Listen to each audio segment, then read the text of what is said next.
गुन्हा दाखल करण्याच्या प्रक्रिया घडलेल्या होत्या. तसंच जर चीफ मिनिस्टरवरून बघायचं म्हटलं तरी आता तुम्ही दिल्लीमधली घटना बघितलीच आहे. त्यामुळं पीएम किंवा सीएम यांच्यावरती गुन्हे दाखल होऊ शकतात, त्यांच्या चुकीला माफी नाही.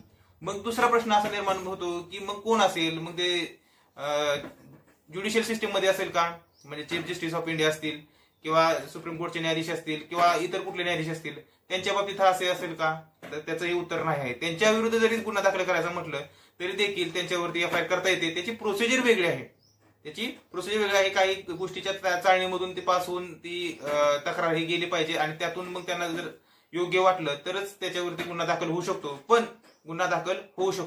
पण आपल्या भारत देशामध्ये आपल्या संविधानामध्ये कलम 361 प्रमाणे अशा 2 व्यक्ती आहेत ज्यांच्यावरती गुन्हा दाखल होऊ शकत नाही, आणि ती म्हणजे एक म्हणजे प्रेसिडेंट म्हणजे राष्ट्रपती आणि दुसरा गव्हर्नर म्हणजे राज्यपाल.